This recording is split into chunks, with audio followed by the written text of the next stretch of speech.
Welcome to the Mentor Program Allotment Application Webinar. My name is Dr. Gabriela Giron Lara, the Teacher Mentorship and Leadership Specialist at TEA. In this webinar, we will provide an overview of the various parts of the MPA application documents. Today, we will provide an overview of the following documents: the MPA Guidelines and Scoring Guide, Part 1, Part 2, Part 3, and Part 4 of the application. And finally, we will highlight additional resources that may support districts as they complete the MPA application.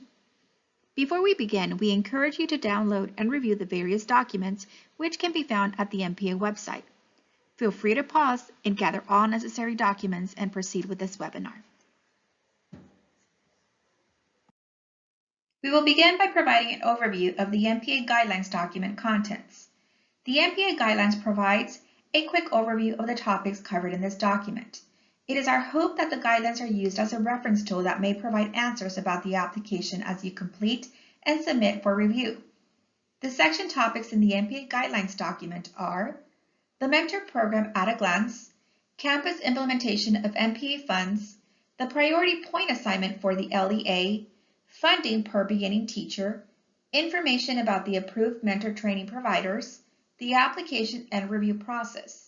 And finally, at the end of the guidelines document, you will find several appendices that include information on the application overview, application steps, and the review and scoring process. You will also find helpful links that will direct you to the various application parts located on the MPA website. Now that we have provided a brief overview of the sections within the guidelines document, it is time to review the application. Districts can download Part 1 of the application template at tea.texas.gov/MPA.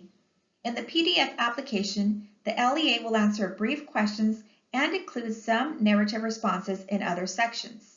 The application is grounded in statute and proposed commissioner rule for the mentor program allotment. When completing the application, we recommend that LEAs reference two additional documents: the MPA Guidelines, which we discussed on the previous slide, and also the MPA Scoring Guide. The Scoring Guide will provide helpful information to consider about what to include in the narrative responses for each section. The sections of the application are General LEA Information, Mentor Selection and Assignment, Release Time or Reduced Teaching Load, Mentor and Induction Training Program, and lastly, Assurances.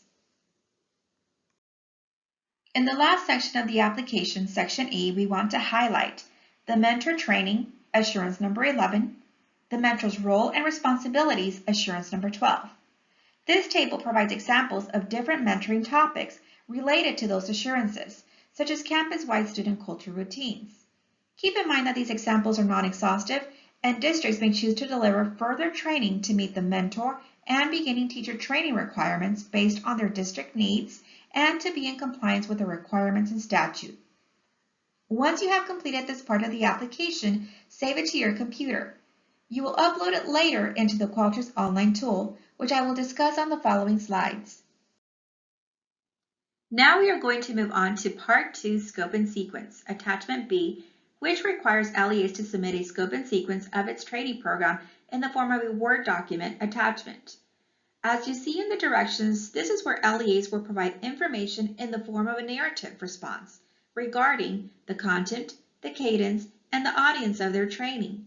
We highly encourage LEAs to submit a clear and concise scope and sequence that highlights the requirements noted in the description and scoring guide. TEA encourages LEAs to submit no more than 5 pages when possible.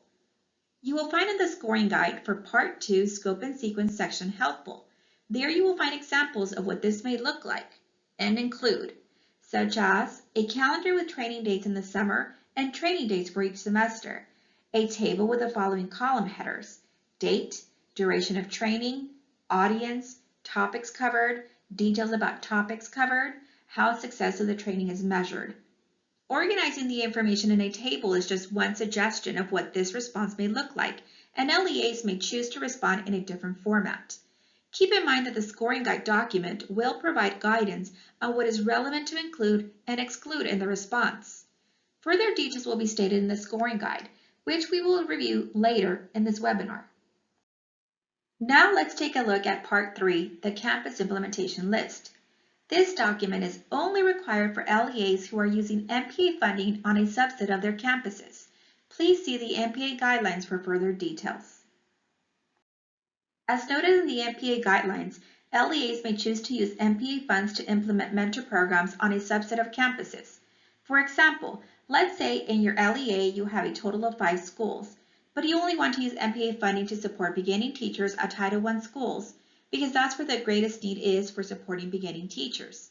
Then TEA would only calculate the percentage of EcoDis population from the 3 schools indicated on Part 3 Campus Implementation List rather than the entire LEA's EcoDis percentage.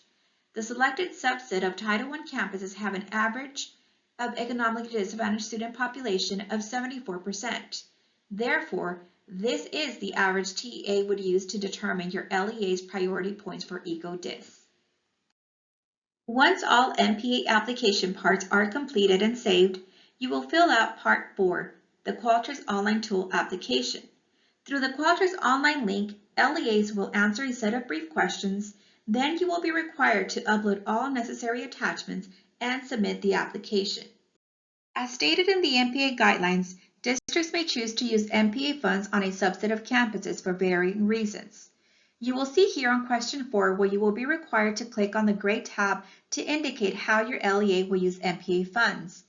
On question 5, it is important to know how beginning teacher is defined.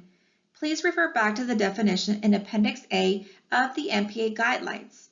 LEAs will need to indicate with what teachers they intend to implement the mentor program allotment by clicking one or both options.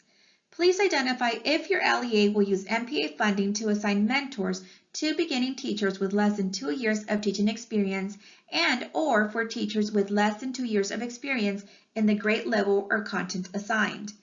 At the end of the Qualtrics questions, LEAs will be required to attach all files requested.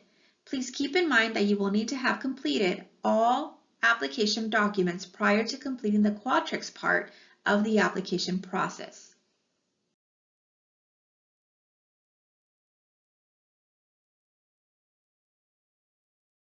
Although we are addressing the scoring guide last in this presentation, we actually encourage districts to print or view this document online as they complete the application.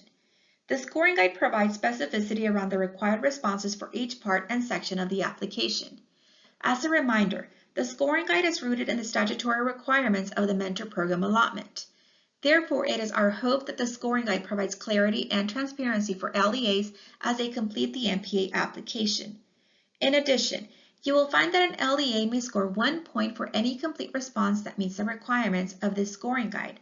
However, if a response is incomplete or does not abide by the listed requirements, an LEA will score 0 points for that question or section. LEAs who qualify for funding based on their priority points and available state funds must score a total of 16 points on their application to be awarded an allotment. In other words, districts must receive full credit for each item that is scored to be eligible for funding. Please refer to the MPA guidelines for more information at tea.texas.gov/MPA. When all required documents have been completed, you will need to attach Part 1 and Part 2. Part 3 is only required if your district intends to implement MPA on a subset of campuses. You may click the blue hyperlink on this slide to view the Qualtrics tool, or you may access the link via the MPA website. The following are additional resources that LEAs can review as they complete the MPA application. The first 2 resources are the statutory requirements in Texas Education Code. You will find links to the MPA statute and proposed rule posted on the MPA website. We also want to highlight a resource you may find helpful as a tool to use with your mentors and beginning teachers. It is the Texas TLAC Online. This is a free resource to all Texas educators. This resource is outlined in the MPA Guidelines document, and you can find further information at texastlaconline.org. The fourth resource we want to call your attention to is the FAQ document posted on the MPA website. This document is frequently updated and will continue to be updated midway through the application process to help answer any questions you may have. Thank you for watching this webinar about the MPA application. If you have any additional questions, please contact us at mpa@tea.texas.gov or visit tea.texas.gov/MPA.